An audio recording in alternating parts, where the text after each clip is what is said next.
सबसे पहले परवाह देश की में बात डोनाल्ड ट्रंप की उस नीति की जिसकी वजह से पूरी दुनिया पर परमाणु विनाश का खतरा मंडराने लगा है। ट्रंप ने पिछले 24 घंटे में कई ऐसे फैसले लिए। इन फैसलों की वजह से ही अरब से लेकर यूरोप तक एटमी तबाही की आशंका बढ़ गई है। सवाल यही कि आखिर ट्रंप अब ऐसा कौन सा कदम उठाने जा रहे हैं जिसका परिणाम बहुत ही भयानक हो सकता है। आज हम इसी से जुड़ी रिपोर्ट आपको दिखाने जा रहे हैं। ट्रंप ने कहा है कि अमेरिका बहुत जल्द ईरान के अंडरग्राउंड एटमी सेंटर पर हमले करेगा।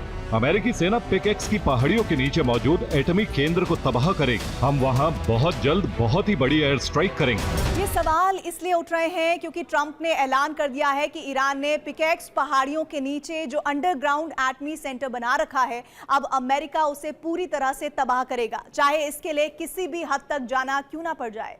इस रिपोर्ट के मुताबिक पिकेक्स पहाड़ के 328 फीट नीचे ईरान का अंडरग्राउंड एटमी सेंटर, यहीं पर ईरान ने अपने संवर्धित यूरेनियम को छिपा रखा है। अब रिपोर्ट ये है कि ईरान ने इस अंडरग्राउंड सेंटर में यूरेनियम संवर्धन करने के लिए हजारों सेंट्रीफ्यूज पहुंचा दिए हैं। इसी सेंटर में अब एटम बम बनाने की कवायद की जा रही। बताया जाता है कि नेतन्याहू ने ईरान के इस एटमी मिशन की जानकारी ट्रंप को दी। नेतन्याहू ने ट्रंप को बताया कि पिकेक्स पहाड़ियों के नीचे ईरान परमाणु बम बनाने की कोशिश में जुटा है और इसी जानकारी के बाद ट्रंप ने अब ईरान के अंडरग्राउंड एटमी ठिकाने को ध्वस्त करने का ऐलान कर दिया है।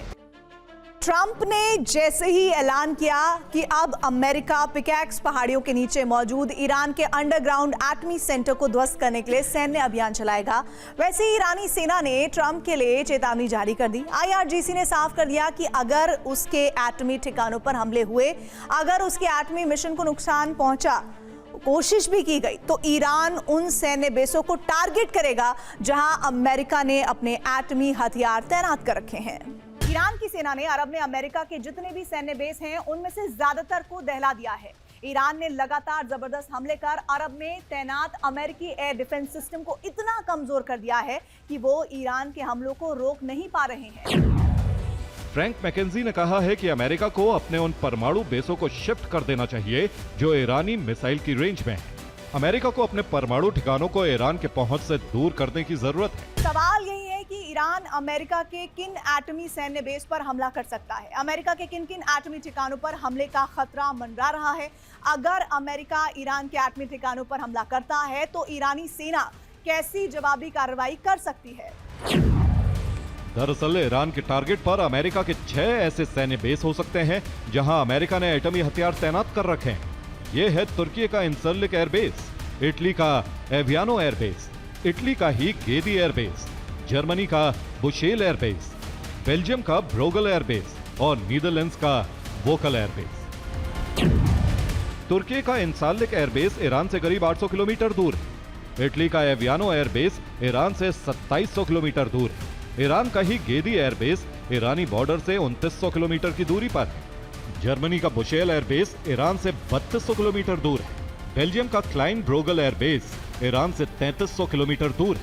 नीदरलैंड्स का वोकल एयरबेस ईरानी बॉर्डर से 3500 किलोमीटर की दूरी पर है। ऐसे में माना जा रहा है कि 4000 किलोमीटर दूर तक मार करने वाली ईरानी मिसाइलें इन सभी अमेरिकी बेस को ध्वस्त करने में सक्षम।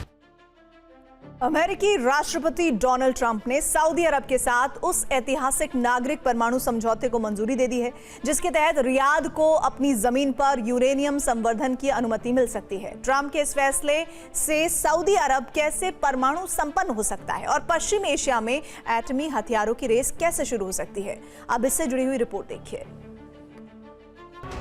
ट्रंप सऊदी अरब को परमाणु ऊर्जा के लिए अपनी धरती पर यूरेनियम संवर्धन की छूट दे सकते हैं। इसकी आड़ में सऊदी अरब एटमी हथियार बना सकता है। अगर ईरान वर्सेस सऊदी अरेबिया के बीच में बात करेंगे, पावर स्ट्रगल, पावर समीकरण अगर बदलते हैं तो एक न्यूक्लियर रेस भी बढ़ती है और वो न्यूक्लियर रेस ऑटोमेटिकली खाड़ी के देशों के थ्रू पूरी दुनिया के अंदर एक न्यूक्लियर वॉर की बिल्कुल प्रोबेबिलिटी को बढ़ा देती है। सो मैं तो यही कहूँगा कि US इसको एक बड़े डेंजरस गेम के तौर पर खेल रहा है। दुनिया के लिए कोई बहुत अच्छी बात नहीं होगी कि Saudi Arabia becomes a nuclear state.